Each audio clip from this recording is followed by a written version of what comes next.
Election sir पर है और उससे पहले आए दिन पॉलिटिकल फील्ड में रोज कुछ नया देखने को मिल रहा है। कभी सेंटर में बैठी रूलिंग पार्टी अपोजिशन पार्टी वाले स्टेट गवर्नमेंट्स को फंड्स नहीं देते, तो कभी अपोजिशन पार्टीज रूलिंग पार्टीज की लॉज एंड पॉलिसीज पर क्वेश्चन उठाते नजर आते हैं। ये सिलसिला वैसे तो काफी पुराना है, लेकिन हाल ही में सामने आए बड़े और सेंसिटिव केसेस की वजह से और भी ज्यादा इंटेंस हो गया है। सिटीजनशिप अमेंडमेंट एक्ट की इम्प्लीमेंटेशन पर आपने देखा ही था कि कैसे कई लोग इस लॉ के आते ही दो हिस्सों में बट गए थे। सिर्फ CAA ही नहीं, जब नए EC बिल के तहत 2 new election commissioners Gyanesh Kumar और सुखबीर सिंह को अपॉइंट किया गया था, तब भी कई डिबेट्स देखने को मिली थी। ये डिबेट्स आने वाले इलेक्शंस की ट्रांसपेरेंसी, यूनियन की ओवर पावरिंग रणनीति और CGI को सिलेक्शन पैनल से हटाए जाने के ऊपर की गई थी। आप तो जानते ही हैं कि सुप्रीम कोर्ट ने इलेक्शन कमिश्नर अपॉइंटमेंट पर अपना ऑर्डर देते हुए कहा था कि उनकी अपॉइंटमेंट्स के लिए एक पैनल होगा जिसमें कि CGI, PM और LOP होंगे। लेकिन यूनियन गवर्नमेंट ने एक बिल पास करते हुए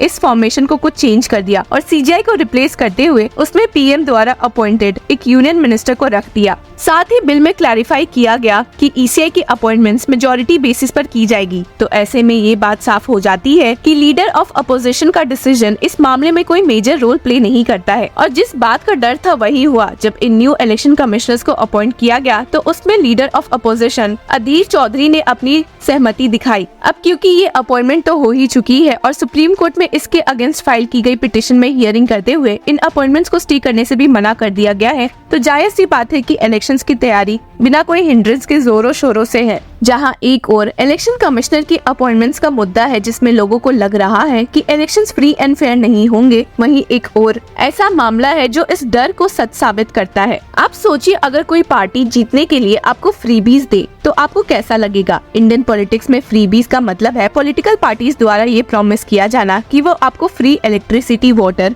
monthly allowance to unemployed, daily wage workers और वुमेन देंगे। सिर्फ यही नहीं, इन प्रोमिसेस में gadgets too like laptop, smartphones etcetera देने की बात भी की जाती है, सिर्फ लोगों के वोट्स लेने के लिए। अब बाद में वो कितना इन प्रोमिसेस को पूरा करते हैं इसका तो हम सब जानते ही हैं। तो इन्हीं इलेक्शन फ्रीबी से जुड़ा एक मामला अब सुप्रीम कोर्ट के सामने भी आ खड़ा हुआ है, जिसने आम जनता को तो खुश किया होगा, लेकिन उन पॉलिटिकल पार्टीज के होश उड़ा दिए हैं जो ऐसे एक्टिविटीज में इन्वॉल्व है। इस प्ली ने इलेक्शन कमीशन ऑफ इंडिया से रिक्वेस्ट की है कि वो उन पार्टीज को डी रजिस्टर कर दे या फिर उनके इलेक्शन सिंबल्स को सीज कर दे जो ऐसे प्रोमिसेस और इरेशनल फ्रीबीज डिस्ट्रीब्यूट करते हैं। हाल ही में ये पिटीशन जब सुप्रीम कोर्ट में CGI DY चंद्रचूड़ की बेंच के सामने आई, तो सीनियर एडवोकेट विजय हंसारिया ने पिटिशनर अश्विनी उपाध्याय, जो कि खुद एक सुप्रीम कोर्ट लॉयर है, उन्हें रिप्रेजेंट करते हुए कहा कि इसे लोकसभा पोल्स के कमेंट्स होने से पहले कंसिडर किया जाए। उन्होंने सबमिट किया। Petitioner submits that the recent trend of political parties to influence votes by offering freebies with an eye on elections is not only the greatest threat to the survival of democratic values,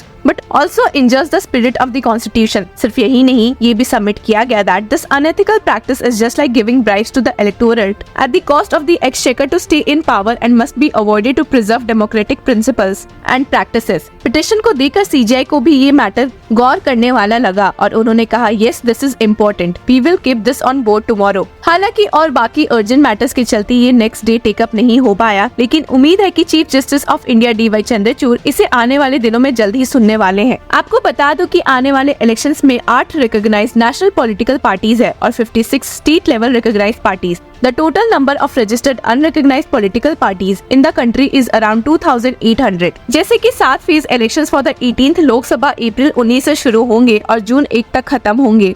साथ ही वोटों की गिनती जून 4 को ही हो जाएगी। ऐसे में आप सोचिए ये केस किस तरह से देश की नक्शा बदल सकता है। पिटिशन के अकॉर्डिंग प्राइवेट गुड्स सर्विसेज को डिस्ट्रीब्यूट करना जो कि पब्लिक पर्पसेस के लिए नहीं है from public funds clearly violets articles 14 equality before law, 162 executive power of a state, 266 subsection 3 expenditure from consolidated fund of India and 282 discretionary grants of the constitution. Petition में और जिन चीजों की मांग की गई है वो है, पहला तो कि सुप्रीम कोर्ट यूनियन को directions they to enact a law in this regard. दूसरा, election commission of India election symbols reservation and allotment order 1968 के रेलेवेंट पैराग्राफ्स में एक एडिशनल कंडीशन इंसर्ट करे which deals with conditions for recognition as a state party that a political party shall not promise distribute irrational freebies from the public fund before the election. आपकी जानकारी के लिए बता दूं कि ये केस इससे पहले भी 1 नवंबर 2022 को सुप्रीम कोर्ट ने टेक अप किया था, जिसमें पिटिशन ने कहा था कि ये अर्जेंसी है, लेकिन रिस्पोंडेंट काउंसिल ने इसे एक पॉलिटिकली मोटिवेटेड पिटीशन बताया था, जहां देश में 20 मार्च से nomination process for 102 constituencies spread across 21 states and union territories where polling would be held in the first phase शुरू हो चुका है। वहीं ये देखना कि क्या इन इलेक्शन फ्रीबीज पर रोक लगनी चाहिए जरूरी है। अब इन फ्रीबीज के फेवर में आर्गुमेंट्स तो बहुत है, लेकिन इश्यूज भी है। इंडिया जैसे कंट्री में जहां स्टेट्स में एक सर्टेन लेवल ऑफ डेवलपमेंट या तो है या नहीं, वहां पर इलेक्शन के समय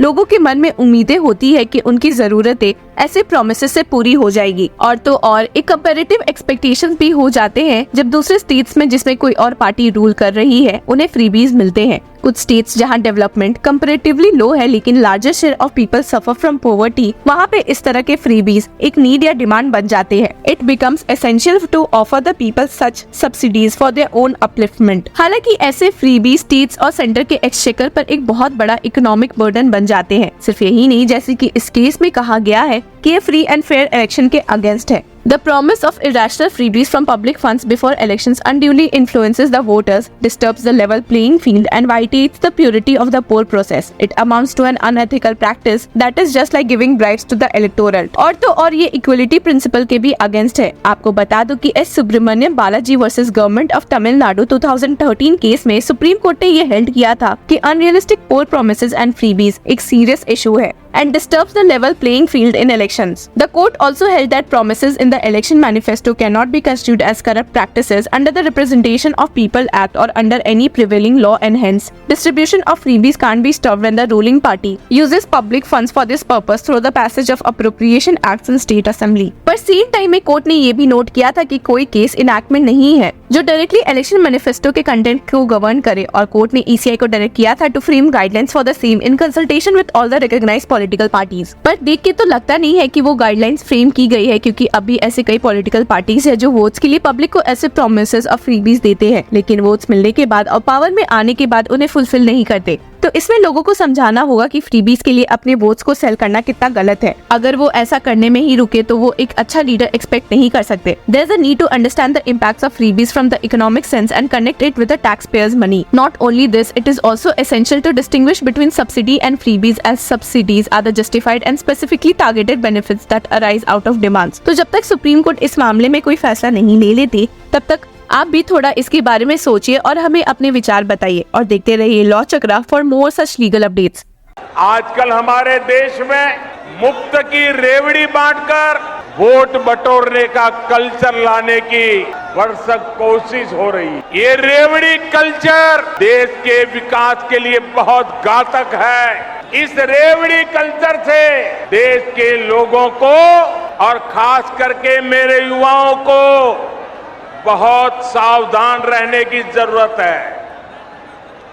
रेवड़ी कल्चर वाले कभी आपके लिए नए एक्सप्रेसवे नहीं बनाएंगे।